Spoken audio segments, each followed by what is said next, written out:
Donald Trump 2.0. If you love him or you hate him, what it's going to mean for real estate investors to have his administration in office. Tax benefits is right up there when it comes to real estate investing. So how can you get the benefits, all the benefits that real estate can bring to save money on taxes? What's up? This is Brett Snodgrass with the Indy Investor Podcast. I'm super excited to be here. Today, guys, I'm going to do a solo audio recording for this particular podcast. Super excited about it. I haven't done this in a while. Usually I'm with a co-host we're chatting back and forth, casual conversation. And today I'm going to go solo. And today I'm going to be talking about kind of a controversial topic, I guess. I'm not going to talk about who you voted for, who you not voted for, but I'm going to talk about Donald Trump and Donald Trump 2.0, number one, his second term in the presidency, and what that means for real estate investors, especially for real estate investors here in Indianapolis, Indiana. So this is just crucial, guys, for you to know. We got some benefits in here. We got a lot of pros. We got a lot of cons. And I think it's just really important for us all to understand, what is this administration going to do, or what are some of the likelihoods that they're going to implement, or laws or rules or cuts, or what are they going to do to really help or to hurt real estate investors, specifically in Indianapolis, Indiana. So that's what this show is going to be about, and I'm super excited to dig in. If you're new to the show, we just talk about Indianapolis real estate investing. I'm with a company called Simple Quarters, but that's neither here nor there. I'm not even going to talk about our company that much. This is really just giving you some education and some information about why Indianapolis, Indiana is one of the best places, number one, to invest, and what are some information and education that we need to tell you about that really means how you can earn more wealth in Indianapolis, how you can earn passive income, active income, flips, whatever it looks like. This is what we do on this particular show. So sometimes we talk amongst ourselves. Sometimes I go solo. Sometimes I bring on guests. And today, this is just going to be talking solo. So this is Donald Trump 2.0. So again, I don't care if you voted for him or you didn't vote for him. What do you think about him? You probably have a strong taste in your mouth one way or the other when it comes to Donald Trump. You love him or you hate him. But obviously, this is just kind of trying to just be black and white about it, about what it's going to mean for real estate investors to have his administration in office. And a lot of this is, I'm going to be looking back at Donald Trump 1.0, his first presidency, and what happened in that particular presidency that helped or that hurt real estate investors. So number one, this isn't a tax show, but one of the huge reasons that I think that you might be, whether you know it or not, are in real estate investing is for the tax benefits. I was talking to a gentleman a few weeks ago, and he was asking me some questions about real estate investing and why I did it, why I didn't do it, if he should do it or if he shouldn't do it. He had a really good job in the pharmaceutical world. And, one question that I asked him is, well, do you like to pay income taxes? And of course he says, no, I like to say some of that. And that could be a huge reason to invest in real estate, because a lot of real estate investors do it because of the tax benefits. We do it for other reasons, cash flow, appreciation, but tax benefits is right up there when it comes to real estate investing. So you should be studying the laws when it comes to how can you get the benefits, all the benefits that real estate can bring to save money on taxes. And this is really where I want to start off the show, is about the tax cuts that Donald Trump can bring to the real estate investing world. I thought it was funny because in Donald Trump 1.0, there was this huge conspiracy about he didn't want to show his taxes, his tax returns, right? And they always said that presidents need to show their tax returns. And he said he was going through an audit and all this stuff. And people blasted Donald Trump because he didn't pay hardly any taxes. But it's because Donald Trump owns so much real estate that he doesn't have to pay taxes. And that's a huge benefit for real estate investors, that we don't have to pay taxes. My CPA told me if you're a real estate investor and you're doing it the right way, then you don't pay any taxes. And he's going to be could be putting into place some of these huge tax benefits that can help save you thousands, even tens of thousands, even hundreds of thousands of dollars from his tax cuts. So there's something called the TCJA tax cuts. So what is this? He introduced this in 2017, and he introduced several business-friendly tax policies that had a huge impact for real estate investors. And they're looking to now extend those tax cuts permanently in his new term. So again, permanently. So Donald Trump came in, and what did the Biden administration try to do? They tried to reverse some of those business-friendly things and tax cuts. Well, they're trying to pass these tax cuts permanently with his new term. So why does this matter? Because lower tax rates for businesses and individuals. He had this 20% pass-through deduction that I'm going to talk about a little bit. Lower capital gains taxes. It's funny because Kamala Harris, remember she was talking about capital gains, that she wanted to tax people on unrealized gains. So that was the direction that the Democrats were going to go. But he is talking about lowering capital gains taxes. So if you're flipping houses, things like that.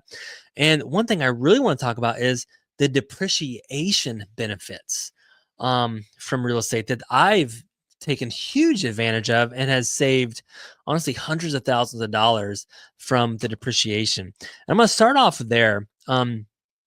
It's called the 100% bonus depreciation. And this is so important because he implemented this in his first term. And I didn't understand it, honestly, for the first couple of years, 2 or 3 years. But I started talking to my CPA, and I started telling me about I could cost segregate my single family homes or my multifamily homes, and I can get 100% bonus depreciation my first year for owning that particular property. And that changed the game. And since then, I've bought, I think we're up to 80 plus rental properties now. So what is the 100% bonus depreciation that we're going to talk about? That's just kind of easy to understand. So typically, when you buy an investment property, and let's say you renovate the investment property, and let's say it's $100,000, typically you have to spread out that depreciation over about 27 and a half years. So let's say it's $100,000, you can take off a few $1,000s a year so that you can write off on this kind of invisible expense on your tax returns. So let's say you make $200,000 in income. You have a job, you make $200,000 of active income, and you're in a whatever tax bracket, 30-40%. You're paying what, $50,000 in taxes to whatever, $50,000-$60,000 in taxes, right? So that's just it's just a huge deal. And you have to pay that money out every year. And let's say you buy this investment property, and you can write off, spread that depreciation out over 27 years, and you can write off maybe $3,000. Well, $3,000 is not going to hit a dent into that $200,000 income, and maybe you save, $200. I don't know, $200-$300. So it's not that big of a deal. But the 100% bonus depreciation is a huge deal. Because instead of spreading that out over 27 and a half years, that you can actually take 100% bonus depreciation and write it off that first year, which basically could mean, let's say you buy a rental house for $100,000, instead of writing off $3,600 for that first year, you can write a bonus depreciation for the first year, and you can deduct $20,000 to $30,000. I remember my accountant told me that usually it's about a 25% bonus depreciation that you can take off that first year. So again, same scenario. You buy a $100,000 property, instead of writing off $3,600, he said that you could write off about 25%, $25,000. So now you're earning $200,000 a year, right? And you're paying 50, 60K in taxes.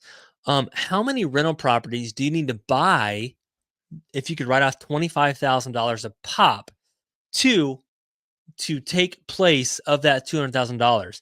That's 8. 8 rental properties, and if $100,000 a piece, if they're all worth $25,000 write-off from the bonus depreciation, now you don't pay any taxes. So to paint the picture, this is huge. If I'm making $200,000 a year, I buy 8 rental properties, I get appreciation, I get some cash flow, but the number one thing, I paid 0 taxes now. And then now that $50K in taxes I was going to pay or more, I can actually reinvest and I can make more money. Let's take that year after year after year, 5 years. I just saved $250K. I took that $250K, I reinvested it. This is huge. So that's one tax benefit that Donald Trump could be bringing back, the 100% bonus depreciation, which I hope that he does, because it is huge. Now, if you ever sell that particular property, obviously you got to recapture the gains on that property, recapture the depreciation. But what if you don't sell it? And you did that every single year. You paid 0 taxes. This is how people make wealth and build their wealth and sustain their wealth. So 100% bonus depreciation, huge thing. Let's talk about opportunity zones. So opportunity zones are kind of a specific identified area from the government. Typically it's in low income areas, and there's huge tax benefits. Again, talking about taxes, huge tax benefits that have been attracting investors, especially in Indianapolis, because they have so many opportunity zones. And he talks about in 2017 that they put this opportunity zone into effect. And basically what this does is it can defer your capital gains taxes. Number one, it defers taxes into the future.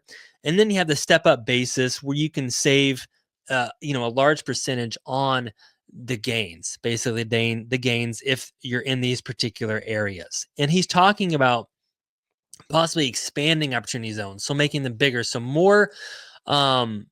more opportunities to save money on taxes if you're buying some of these properties in these low income areas and helping out the community, helping out the city, making cash flow, but then also saving taxes. So imagine you buy a rental property for $100,000 in an opportunity zone, which saves money on taxes, and you get this 100% bonus depreciation. You can see where this is going, that he could huge, not the Donald Trump huge, that's huge, not the Donald Trump way that he says huge, but it's a huge impact on your income taxes. So we talked about possibly expanding the opportunity zones. What are some other things? Good or bad, pros or cons? He is deregulating a lot of things. So if you guys know Donald Trump, been following him, again, he might try to deregulate some of these. So take the government out of certain things. This could be pulling permits on houses. This could be less government control, right? So why does this particular matter? So if you guys have ever flipped a house or built a house or needed to fix something on a house or add an addition onto a house or something like that, that you typically might have to go to the government, pull a permit. Sometimes it's hard to get the inspector out there, and it's just kind of a mess, right? And we all know government types of things. It's slow, it's costly, and then like I always say in my company, like every day is $100. Every day is $100 that you own a house. So if you don't do something with it, and the holding cost every day is $100, might as well just light on fire. So deregulating some of these things in the government is, could be a big thing. You don't have to jump through a lot of hoops when you're pulling permits or zoning restrictions, environmental regulations, with these long approvals. So again, time is money. So it could speed up flips, speed up rentals, speed up new constructions and renovations, and things like that. So an example would be possibly, let's say you're going to convert the basement into an apartment or a garage into a living space, something like that, just to get more rooms and bedrooms to increase the rents. Well, this could speed up that whole process. Typically, you have to pull permits, zoning, wait months, approvals, appeals, and it could really streamline this process. So deregulating could be big. He's also doing a big push on infrastructure improvements. where the government spends money on like roads and bridges and public transportations and utilities, things like that. So he's trying to just improve the cities, probably taking Indianapolis, for example, trying to improve transportation, improve the roads and things like that, just have a better infrastructure that could increase property values, which Indianapolis has really increased over the past several years. To name a few, they have the Blue Line bus rapid transit, which basically Indigo has secured about $150 million federal grant to construct the Blue Line BRT, the bus rapid transit. It's a 24-mile route designated to provide fast and public transportation. So that's just huge. You think about Chicago, they got some great public transportation, or, you could say it not, but they have a lot of public transportation. Indy hasn't had that in a lot. So this is just, increasing that, to increase that. There's a clear path 465 project. If you've been through Indianapolis, like construction's been just a mess, but they're trying to improve the flow, right? Typically traffic's backed up, 69's backed up, getting on 465. They've done a lot of different things with that. And the Clear Path 465 focuses on just improving safety and traffic flow, especially on 465 and 69. So that's one thing that they've done. Community Crossing matching grant program. So this is the Indiana Department of Transportation, or INDOT. It's a program providing funding to cities or towns or counties across Indiana to improve local roads and bridges. And then basically through 2024 through 2027, right now they're doing a transportation improvement program, which basically means that Indianapolis has outlined the TIP, which is what it's called, to detail projects and for transportation agencies within the metro area. So these projects are funded by the Federal Highway Administration and the Federal Transit Administration to enhance transportation infrastructure. So Donald Trump's huge on just trying to, have better transportation in these metro cities. And I think that this is coming that can really improve the values for Indianapolis and everything. So cool. So that's some things, that's some pros that I think that Donald Trump can really break into. And then, let's talk about maybe some of the cons too. The pros and cons is the interest rates, right? The interest rates have been astronomical over the past few years from inflation and different things like that. And as I've been studying that, when it comes to inflation, and you guys know, like, everything has gone up in prices, groceries, gas, rent, property prices. I mean, I did a podcast earlier that Indianapolis property prices have increased by 42% over the last 5 years. So their money doesn't stretch as far, right? That's what inflation does.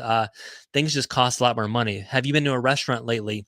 It just costs a lot more money. My wife and I used to be able to go out and spend $30, and now it's 100. So it's crazy. So for example, inflation, right?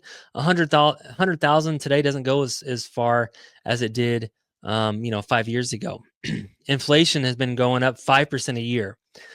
So this is huge. Will this stay or will this go? Obviously, with some of the tax cuts and possibly, and I don't know, but the tax cuts and some of the government spending on some of these different things, inflation could stick around, right? And so that could be a con. Interest rates could stick around, and that could be a con. So because higher interest rates, more expensive loans, higher monthly payments, and right now, I mean, I've been kind of waiting, trying to get the interest rates to go down to 5% back where they were at, and it's tick-tocking back and forth, and but will it go? I don't know, but I think that he'll try again, trying to help out real estate investors. He'll try, but with some of this inflation going on, that's why the interest is so high, right? So that's some different things. So let's see what else we got. Obviously, you've seen some of the news about the trade policies and the tariffs, right? He's trying to tariff on imports and put tariffs into play when it comes to trading with other countries like China and Mexico, for example. um, what could that do, right? And so basically, if he puts some of these percentage on tariffs and things like that, it could increase construction costs. So we already know construction costs are pretty expensive anyways right now. They've gone way up because of the inflation, but it could even increase more construction costs. So it'll be harder to remodel or harder to build houses if, some of these tariffs increase the cost of goods, right? So because of the supply chains from these other countries. What else we got? So I've gotten some of these articles just from, I'm pulling some of this stuff just on these different articles that I've pulled. When you remember COVID-19, supply chain disruptions during the pandemic caused skyrocketing prices, and China, right? So U.S. relies heavily on China with some of the trade, different things on building components, building materials.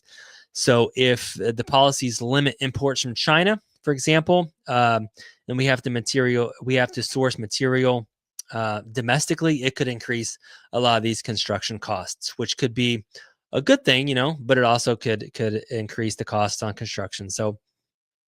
Um, so what do we do now? Maybe we can diversify sourcing building materials, stock up on materials now, because those could still, especially if these tariffs go up, they could really skyrocket the construction materials. So one thing that we're facing right now that I've heard is some of the immigration policies that Donald Trump's put into place. So we were there's a lot of bilingual communities here in Indianapolis, and agents, things like that. We talked to a lot of the agents and some of the immigration laws and policies about possibly you know putting a lot of deeper stronger restrictions on the immigration policies that could you know increase it could decrease labor or increase labor shortages and increase wages over time, things like that.